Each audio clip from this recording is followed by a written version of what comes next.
Assalamualaikum warahmatullahi wabarakatuh. Kami dari kelompok 8 yang beranggotakan Zahwa Malidin Yusuf, Rida Selina Hutauro, Rudolf David Hugo, dan Muhammad Rafi Winanda ingin mempresentasikan tentang teks debat. Yang pertama, ada pengertian teks debat. Debat adalah pembahasan atau pertukaran pendapat mengenai suatu hal dengan saling memberi alasan untuk mempertahankan pendapat masing-masing. Dalam debat terdapat juga unsur-unsur. Yang pertama adalah mosi. Mosi adalah topik atau tema yang menjadi bahan perdebatan. Yang kedua adalah tim afirmasi, adalah tim yang mendukung mosi. Yang ketiga juga ada tim oposisi, adalah tim yang menolak atau menentang mosi. Yang keempat, tim netral adalah tim yang mendukung dan juga menentang mosi.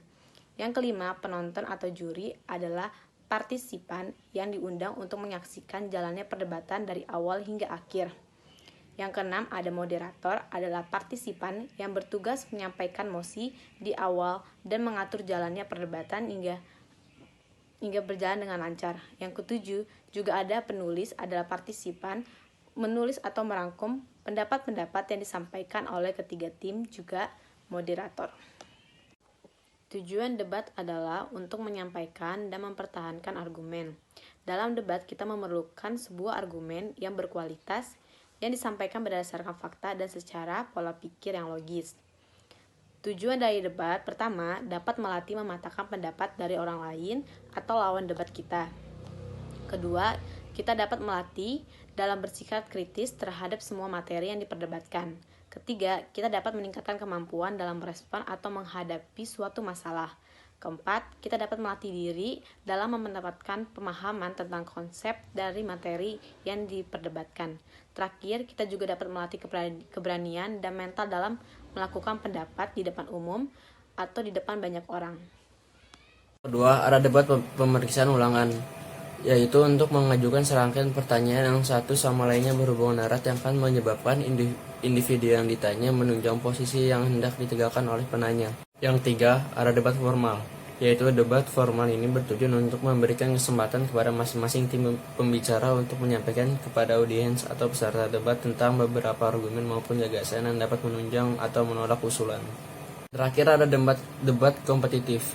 Debat kompetitif dalam pendidikan tidak seperti debat sebenarnya dalam parlemen. Debat ini bertujuan untuk menghasilkan keputusan, tetapi lebih diarahkan untuk mengembangkan kemampuan tertentu di kalangan pesertanya, seperti kemampuan mengutarakan pendapat secara logis, jelas dan terstruktur, mendengarkan pendapat yang berbeda, dan kemampuan berbahasa asing. Jenis-jenis debat. Yang pertama, ada debat parlementer, yaitu untuk memberi dan menambah dukungan bagi suatu undang-undang tertentu, dan semua anggota yang ingin menyatakan pandangan dan pendapatnya berbicara mendukung atau menentang usul tersebut setelah mendapat izin dari majelis. Selanjutnya ada ciri-ciri debat. Debat memiliki pihak yang mengarahkan jalan debat atau juga disebut dengan moderator. Hasil akhir atau kesimpulan debat biasanya diambil dengan cara voting atau mengambil keputusan dari juri. Nah, di debat ini ada dua sudut pandang, yaitu ada pro dan kontra. Pro itu adalah argumen yang mendukung dan kontra itu adalah argumen yang menentang. Di debat biasanya ada kegiatan yang saling beradu argumentasi untuk memperoleh kemenangan dari salah satu pihak. Nantinya juga akan ada suatu proses untuk mereka saling mempertahankan argumentasi di antara para peserta debat itu. Dan di sesi tertentu nanti akan ada sesi tanya jawab untuk para peserta dari debat itu sendiri. Sekian dari kelompok kami. Wassalamualaikum warahmatullahi wabarakatuh.